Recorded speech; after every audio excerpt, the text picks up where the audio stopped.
தாத்தா தாத்தா, என்னோட வெண்ணிலா தாத்தா, ஏன் வெண்ணிலா தாத்தா? பாட்டி எப்படி தாங்க முடியாம பெர்ஃபார்மன்ஸ் பண்ணாருன்னு பார்த்தல. இது எல்லாத்தையும் பார்த்துமா இனி விஜயம் கூட வாழ்வாருன்னு நம்பிக்கை இருக்கு.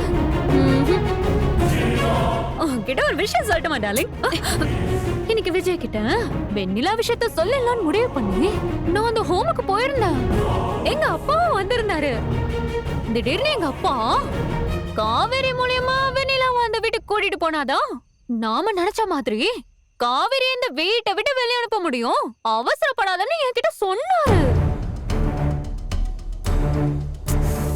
வெண்ணிலாவ நீ ஏன் இந்த வீட்டுக்கு கூட்டிட்டு வந்துட்டா விஜய் மனசுல என்ன தோணும்? சொல்லு காவேரி, சொல்லுமா, என்ன தோணும்?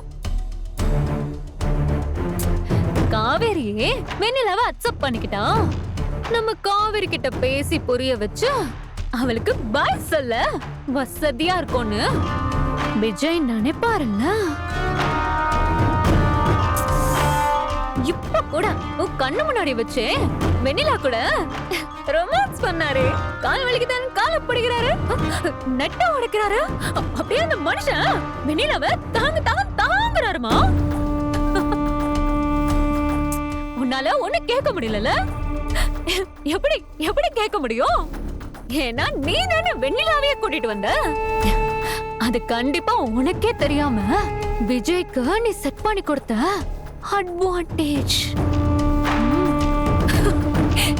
எங்க அப்பா சொன்ன மாதிரியே தான் இப்ப நான் பாக்குற சீன் எல்லாம் நடந்துட்டு இருக்கு. நிஜமாவே எங்க அப்பா ஒரு ஜென்டில்மேன்யா. இத்தனை வருஷத்துல ஒரு சிறப்பான ஐடியா கொடுத்திருக்காரு. ஐயோ, உன்னை இப்படி பாக்குறதுக்கு எனக்கு எவ்வளவு சந்தோஷமா இருக்கு. ஒரே ஜாலியா இருக்கு, ஜாலியா. சடுக்கு மேல சடுக்கு போடுது. விஜய் விரல் வந்து வெண்ணிலா விரல தொட்டு சொடுக்கு. என்ன ஏ சடுக்கு மேல, ஏ சடுக்கு மேல, ஏ சடுக்கு, ஏ சடுக்கு, ஏ சடுக்கு மேல சடுக்கு போடுது. ஏ காவேரி